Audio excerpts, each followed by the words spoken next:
Pour cette nouvelle émission Archilivre, je reçois Nicolas Gravit, directeur d'Eiffage Aménagement, et Jean-Baptiste Pietri, président fondateur de Pietri Architecture, avec qui nous allons parler de l'opération La Vallée à Châtenay-Malabry.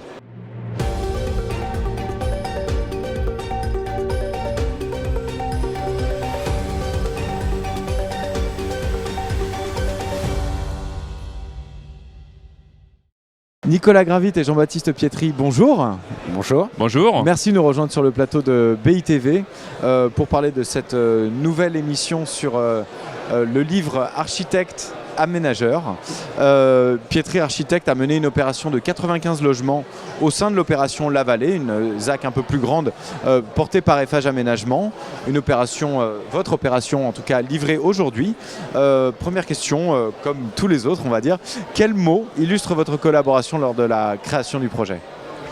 Déjà, c'est une collaboration ancienne entre l'agence de Jean-Baptiste et Eiffage, Eiffage Aménagement et Eiffage Immobilier. Donc déjà, c'est une relation de confiance et on est très content que Jean-Baptiste ait pu participer aux côtés de beaucoup d'autres architectes à la réalisation de ce quartier. C'est une volonté de la ville de Châtenay-Malabry avec Eiffage Aménagement, dans le cadre de la structure d'aménagement que nous avons montée, donc la CEMOP, la CEMOP sur le quartier La Vallée, d'avoir une diversité d'architectes qui travaillent en lien avec l'urbaniste de l'opération, qui était François Leclerc et Delphine Baldé dans la continuité. Donc voilà, donc on a travaillé dans ce cadre-là.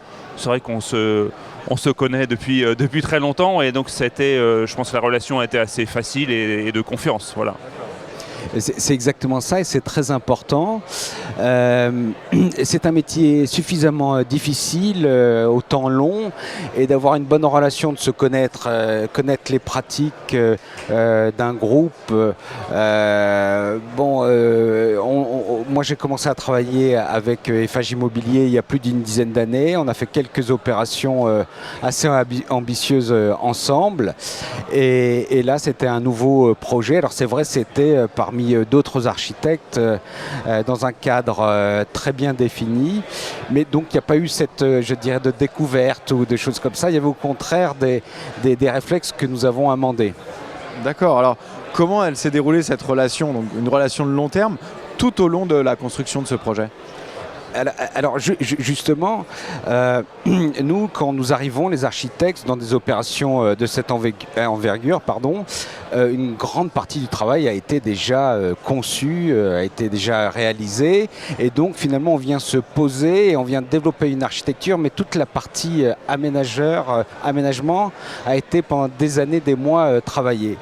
Donc à partir de là, sur les principes déterminés par l'aménageur et l'architecte urbaniste, on essaye de l'illustrer, d'interpréter un programme, peut-être parfois d'aller un petit peu plus loin, s'adapter aussi au temps qui a évolué. C'est ce qu'on a fait ici. Il y avait un deuxième maître d'ouvrage avec Eiffage Immobilier qui était Kaufmann.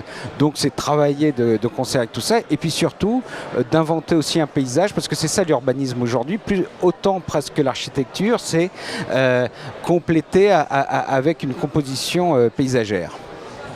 Oui, effectivement, c'est complètement ça. Nous, avec la collectivité, on est en charge d'imaginer le projet avec l'urbaniste et donc d'élaborer un cahier des charges de prescription architecturale et environnementale. Ça, c'est aussi très important. Et voilà, donc ça donne la base. Dire, la ligne directrice, elle est demandée. On avait une ville qui savait où elle voulait aller. Aussi, ça, c'est très important en termes de conception du projet urbain et d'une vision d'une qualité architecturale. Donc, à partir de ce moment, on a créé cette base-là, qu'on a ce cahier des charges. C'est assez facile derrière, avec des architectes qu'on connaît, qu'on pratique, d'élaborer le projet, et surtout, comme l'a dit Jean-Baptiste, de l'amender et de l'améliorer, et d'y apporter ta patte. Ça, c'est fondamental. Et on l'a vu sur ce lot-là, puis sur tous les autres lots de la ZAC, cette liberté, et ça nous donne une cohérence au projet, mais voilà, des singularités par projet, de qualité architecturale, de symboles architecturaux.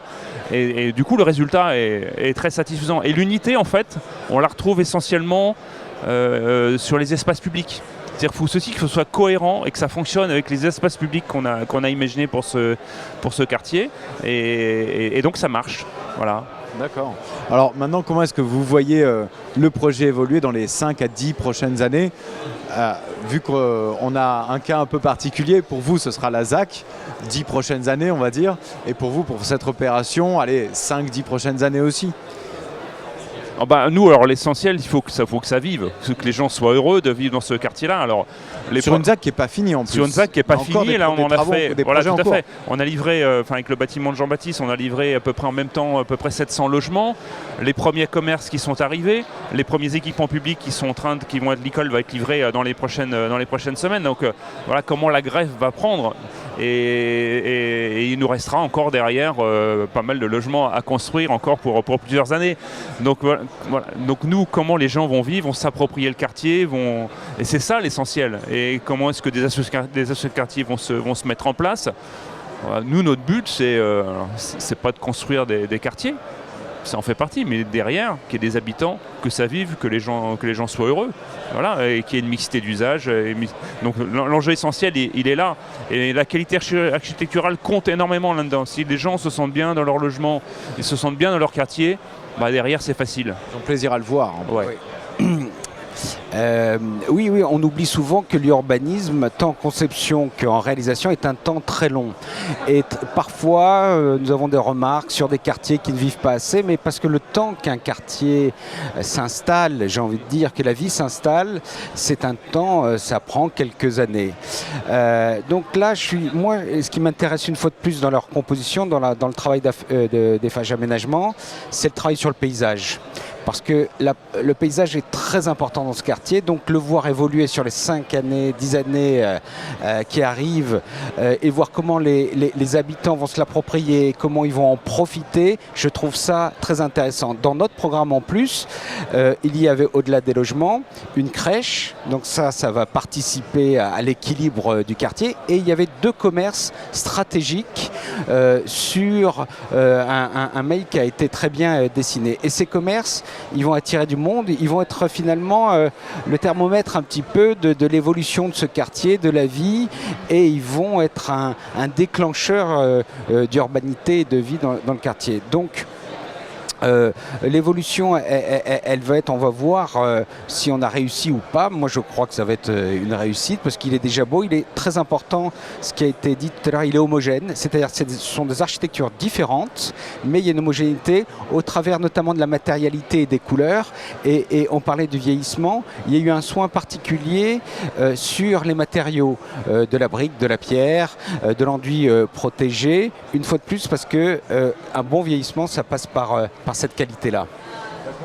Avec Nicolas Gravit et Jean-Baptiste Pietri, merci beaucoup pour votre témoignage. Merci à vous. C'était un plaisir de voir cet échange avec vous et peut-être à bientôt sur BITV. Merci beaucoup. À très bientôt, merci au revoir.